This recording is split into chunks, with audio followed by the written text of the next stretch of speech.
I've never been one for fancy dinners.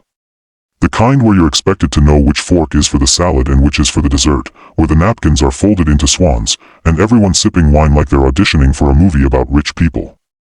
But here I was, sitting at a table that looked like it belonged in a palace, surrounded by my girlfriend Claire's friends, who were all dressed like they just stepped off a yacht. Claire, my girlfriend of 2 years, was radiant in a sleek black dress that hugged her frame, her blonde hair swept into an elegant updo. She looked like she belonged here, in this glittering restaurant with its chandeliers and waiters who glided around like ghosts. Me? I felt like a fish out of water, my tie choking me, my suit jacket a size too tight because I'd borrowed it from my brother.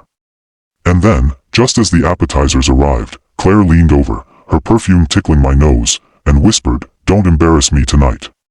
Those words hit me like a punch to the gut. I froze, my hand hovering over a bread roll I'd been about to grab with my fingers instead of the fancy tongs. Was she serious? Did she really think I was going to make a fool of myself, or worse, of her? I forced a smile, nodded, and sat back, but inside, my mind was racing. What did she mean by that? Was I really such a liability in her eyes? Let me back up a bit.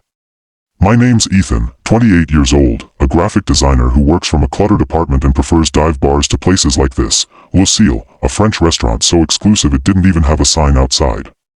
Claire, on the other hand, was a rising star in corporate law, surrounded by friends who seemed to live in a different world. There was Sophia, the influencer with 1 million Instagram followers, Marcus, the hedge fund guy who talked about markets like they were his children, and Lila, the art curator who name-dropped painters I'd never heard of. They were nice enough, I guess, but I always felt like I was auditioning for a role I didn't want. Claire and I had met at a mutual friend's barbecue, back when she was just a law student and I was the guy who brought a six-pack of cheap beer. We clicked instantly, her sharp wit, my dumb jokes, our shared love for late-night tacos. But as her career skyrocketed, so did her social circle, and I was starting to feel like the odd man out. Tonight was supposed to be a big deal, her best friend Sophia's engagement party, a night to celebrate love and success. And now, with that whisper, I felt like I was on trial. The restaurant was buzzing, the kind of place where even the clink of glasses sounded expensive. Our table was a sea of crystal and silver, the menu written in French with no prices listed, which I knew meant trouble. I glanced at Claire, who was laughing at something Marcus said about diversifying portfolios. She looked so at ease, her smile bright, her hand resting lightly on my arm as if to anchor me. But that whisper kept echoing in my head. Don't embarrass me tonight. I tried to shake it off, focusing on the menu. The words blurred together, coco vin, bouillabaisse, escargots. Escargots? Were those snails? I suppressed a shudder. I wasn't about to eat snails, no matter how much butter they drowned them in. The waiter, a tall guy with a mustache that looked like it had its own skincare routine, approached to take our orders. Sophia went first, rattling off her choice in perfect French, tossing her hair like she was filming a commercial. Marcus ordered a steak, medium rare, with a side of something I couldn't pronounce. Lila asked for a vegan option, which the waiter assured her could be arranged. Then it was my turn. I felt every eye at the table on me, including Claire's. I pointed at the menu, stumbling over poulet rôti, hoping it was just chicken and not some exotic bird. The waiter nodded, but I could have sworn I saw a flicker of amusement in his eyes. Claire squeezed my hand under the table, but it didn't feel reassuring. It felt like a warning that as the appetizers arrived, tiny portions of things that looked more like art than food, I tried to blend in. I listened to Sophia talk about her engagement to some tech mogul named Julian, who was apparently revolutionizing blockchain. Marcus chimed in with investment advice, and Lila shared a story about a gallery opening in Paris. I nodded along, sipping my wine, which tasted like it cost more than my rent. But I couldn't shake the feeling that I was being watched, judged. Claire's whisper had planted a seed of doubt, and it was growing fast. Was I embarrassing her just by being here? By not knowing the difference between a Merlot and a Pinot Noir? By wearing a borrowed suit that didn't quite fit? I tried to join the conversation, cracking a joke about how the bread rolls were so small they must be on a diet. It landed flat. Sophia gave a polite smile, Marcus raised an eyebrow, and Lila just stared at her plate. Claire laughed, but it was tight, forced. I felt my face heat up. Strike one, Ethan, dinner progressed, and I tried to keep up. I used the right fork, I think, didn't slouch, and avoided talking with my mouth full. But the pressure was suffocating. Every time I opened my mouth, I second-guessed myself. What if I said something dumb? What if I mispronounced another French word? Claire seemed to sense my discomfort, because she kept touching my arm, smiling at me like I was a kid who needed encouragement. It didn't help. If anything, it made me feel smaller. Then came the moment that nearly broke me. Marcus, leaning back in his chair like he owned the place, asked me what I did for a living. It was an innocent question, but it felt like a trap.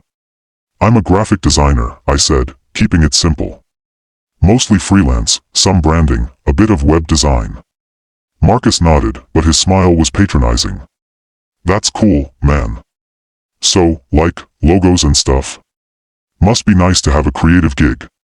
The way he said creative made it sound like I spent my days coloring with crayons.